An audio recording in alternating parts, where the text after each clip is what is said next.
మన గుర్తింపు కోసం తన గుర్తింపును కోల్పోయి పోరాడి సైనికుడే నాన్న. ఇప్పటికీ ఎవ్వరికీ పూర్తిగా అర్థం కాని ఓ అద్భుత కావ్యం నాన్న. కానీ చదవగలిగితే ఓ గొప్ప మహాగ్రంథం నాన్న జీవితం. ఈ రోజుల్లో పిల్లల్ని ఒక చోట కూర్చోబెట్టాలన్నా లేదా వాళ్ళు సైలెంట్గా ఉండాలన్నా మనకు తెలిసిన ఒకే ఒక సొల్యూషన్ చేతిలో ఫోన్ పెట్టడం. కానీ ఆ ఫోన్ పక్కన పెట్టేసి వాళ్ళంతటా వాళ్ళు క్రియేటివ్గా ఏదైనా చేయాలి అంటే, అది ఒక ఆర్ట్ వర్క్ అయినా క్రాఫ్ట్ అయినా, పిల్లలు దాన్ని ఎంజాయ్ చేస్తూ చేయాలి అంటే దానికి కావాల్సింది మూడే మూడు: లవ్, హెల్ప్ అండ్ ఎంకరేజ్మెంట్. పిల్లలకి 7-8 ఏళ్ళు వచ్చేసరికి వాళ్ళకి ఏదైనా క్రియేటివ్గా చేయాలి అన్న ఉత్సాహం, ఊహలు చాలా ఎక్కువగా ఉంటాయి. అందుకే ఈ ఫాదర్స్ డేకి బయటకున్న గిఫ్ట్ కార్డ్ కాకుండా వాళ్ళ చేతులతోనే వాళ్ళ నాన్న కోసం స్పెషల్ గిఫ్ట్ కార్డ్ ప్రిపేర్ చేద్దాం అనుకున్నారు మా పిల్లలు. మరి ఈ ప్రాసెస్ లో వాళ్ళ క్రియేటివిటీ ఎలా బయటికి వచ్చింది, పేరెంట్స్ గా మనం వాళ్ళకి ఎలా సపోర్ట్ చేయాలి అనేది ఈ వీడియోలో చూద్దాం. నమస్కారం అండి, welcome back to my channel twin mom diaries.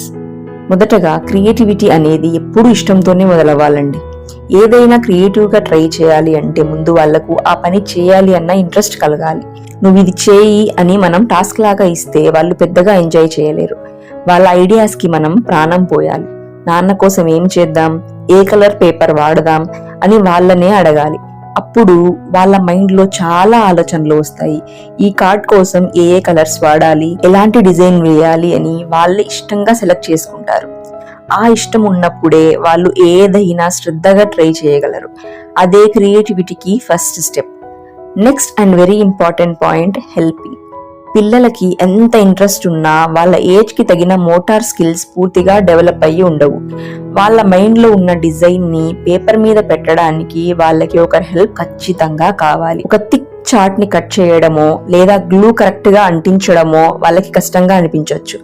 ఆ టైంలో మనం హెల్ప్ చేయకపోతే రిజల్ట్ సరిగ్గా రాక వాళ్ళు ఫ్రస్ట్రేట్ అయ్యి వెంటనే క్విట్ చేసేస్తారు. ఇది నా వల్ల కావట్లేదు అని వదిలేస్తారు. అలాంటప్పుడు వాళ్ళ పనిని మనం పూర్తిగా చేసేయకుండా జస్ట్ ఒక గైడ్ లాగా పక్కన ఉండి చిన్న చిన్న విషయాల్లో హెల్ప్ చేస్తే ఆ సపోర్ట్ చూసి వాళ్ళ ఇంట్రెస్ట్ ఇంకా రెట్టింపు అవుతుంది. పేరెంట్స్ హెల్ప్ ఉంటే పిల్లలు ఏ పనినైనా చాలా కాన్ఫిడెంట్గా చేయగలరు. ఇక final and most important step, encouragement. పిల్లలు ఏదైనా చేస్తున్నప్పుడు ఇల్లంతా చిందరవందర అవుతుంది. పేపర్లు కింద పడతాయి, రంగులు అంటుకుంటాయి.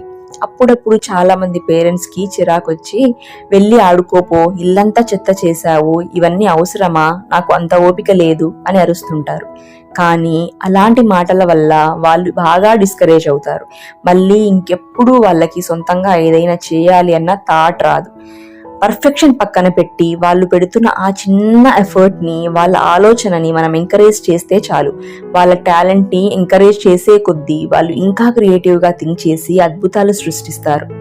చూడండి మా వాళ్ళు ఎంత ముద్దుగా ఈ కార్డ్ రెడీ చేశారో. పిల్లలు అలా వాళ్ళ ముద్దు చేతులతో వాళ్ళ ఎఫర్ట్ ని, వాళ్ళ క్రియేటివిటీని పెట్టి ఏదైనా చేసి మనకిచ్చినప్పుడు దాని అవుట్పుట్ ఎలా ఉన్నా సరే, కానీ దానివల్ల మనకు వచ్చే ఆనందం లెక్క కట్టలేనిది. అలాగే వాళ్ళ ఫాదర్ కూడా చాలా హ్యాపీగా ఫీల్ అయ్యారు. నిజమే కదండి, మన గుర్తింపు కోసం తన గుర్తింపును కోల్పోయి పోరాడి సైనికుడే నాన్న. ఇప్పటికీ ఎవ్వరికీ పూర్తిగా అర్థం కాని ఓ అద్భుత కావ్యం నాన్న. కానీ చదవగలిగితే ఓ గొప్ప మహాగ్రంథం నాన్న జీవితం. తన పిల్లల సంతోషం కోసం అహర్నిశలు శ్రమించే ఇలాంటి నాన్నలందరికీ మా ట్విన్ మామ్ డైరీస్ తరపున హృదయపూర్వక ఫాదర్స్ డే శుభాకాంక్షలు. ఈ వీడియో మీకు నచ్చితే లైక్ చేసి కమెంట్ చేయండి. సబ్స్క్రైబ్ చేయడం మాత్రం మర్చిపోవద్దు.